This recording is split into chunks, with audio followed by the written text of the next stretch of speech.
তো মানুষের সম্মান আল্লাহর কাছে একেবারে ফিরিস্তা থেকে বেশি, কারণ একজন মানুষের বডিগার্ড হিসাবে 70 জন ফিরিস্তা আল্লাহ, প্রত্যেক মানুষের সঙ্গে বডিগার্ড 70 জন ফিরিস্তা। মুসলমান না হইলে 70 জন, আর মুসলমান হইলে মুমিন হইলে তার জন্য 160 জন। এই কোন হাদিসের দলিল নাই, কোরআন শরীফের আয়াত। লাহু মুআক্কিবাতুম মিন বাইনি ইয়াদাইহি ওয়া মিন খালফিহি ইয়াহফাজুনাহু মিন আমরিল্লাহ। রাসূলুল্লাহ সাল্লাল্লাহু আলাইহি সাল্লামে বলছেন যে যদি ফিরিস্তা দিয়ে মানুষকে গার্ড না দেওয়াইছেন আল্লাহ, তবে জিন্নাত মানব জাতিকে এমন ভাবে নেওয়া যাইতো যেভাবে চিলে মুরগির বাচ্চাটা নেওয়া যায়। জিন্নাত মানুষের মিত্র নয়, শত্রু। আচ্ছা, ফিরিস্তা যাদের খেদমত করে এই সমস্ত সম্মান ফিরিস্তা থেকে বেশি না কম? ফিরিস্তা রিপোর্ট নেই, বহু খেদমত ফিরিস্তার দ্বারা হয়। মানুষ আল্লাহর কাছে সম্মানী, ওয়ালাকাদ কাররামনা বানি আদম, মানুষের একটা রক্তের ফুটা আল্লাহর কাছে বহু মূল্যবান।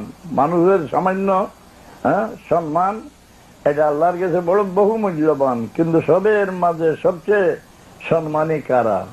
এই আমি যে আয়াত পড়ছি, ইন্না আকরামাকুম ইনদাল্লাহি আতকাকুম, তোমাদের মধ্যে সবচাইতে সম্মানী কে?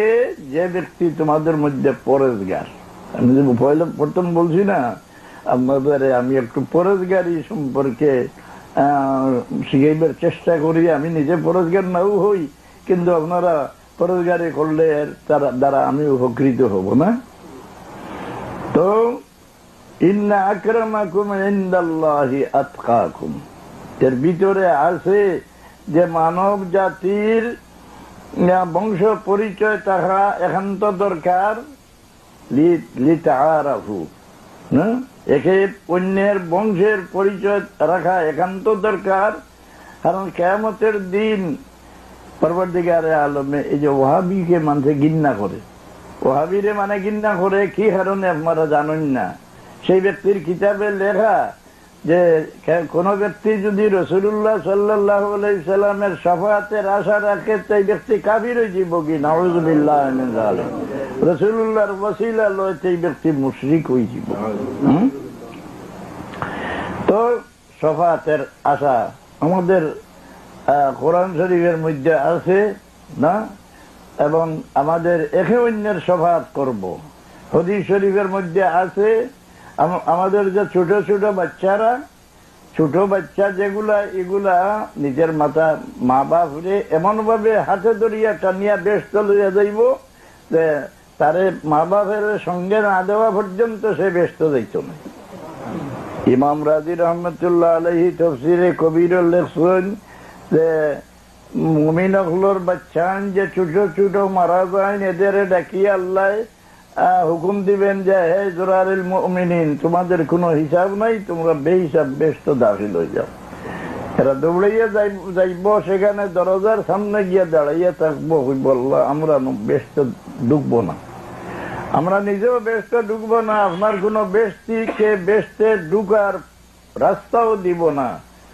হ্যাঁ, যতক্ষণ পর্যন্ত আমাদের মাতা পিতাকে সঙ্গে দিয়ে আমাদের বিদায় করছো না, ততক্ষণ আমরাও ব্যস্তে ঢুকবো না, আপনার কোন ব্যক্তিকে আমরা ব্যস্তে ঢুকার পথ দিব না।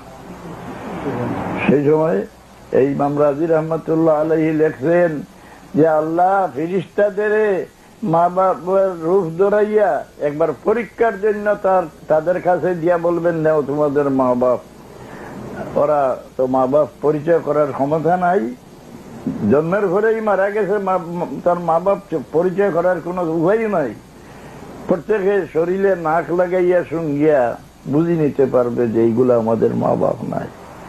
নাক দিয়া শুঙ্গিয়া একটা মেয়ে লোক মারা যাক, কচিত সন্তান রাখিয়া এই বাচ্চাটা যে কোনো মেয়ের কুলে দিবে, বাচ্চা অস্থির থাকবে, খানতে থাকবে, কিন্তু ঘুরাইয়া নিয়া মরা মার বুকে রাখি দিলে বাচ্চার কলিজা ঠান্ডা হয়ে যায়।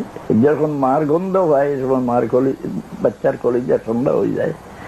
এই যে সঙ্গিয়া যখন বুঝবো যে এগুলো আমাদের মা বাপ নাই, বলবো যে আল্লাহ আমাদের এগুলো আমাদের মা বাপ নাই, আমাদের মা বাপকে সঙ্গে না দিলে আমরা নিজেও বেসতে যাব না, কোনো বেশতে গিয়ে বেশতে ডুবার রাস্তাও দিব না।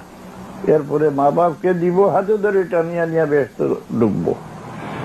তার জন্য আমরা বাচ্চাদের জানাজা পড়তে পৃথক দোয়া পড়ি, আল্লাহুম্মা জাআলহু লানা ফারতাম ওয়া জাআলহু লানা আজরাম ওয়া যুখরাম ওয়া জাআলহু লানা শাফিআন ওয়া মুশাফফাআন। শাফাতের জন্য এই বাচ্চাকে আল্লাহ আমরা আগে পাঠাইতে আছি। এবং বংশের মাঝে বংশ পরিচয় রাখা।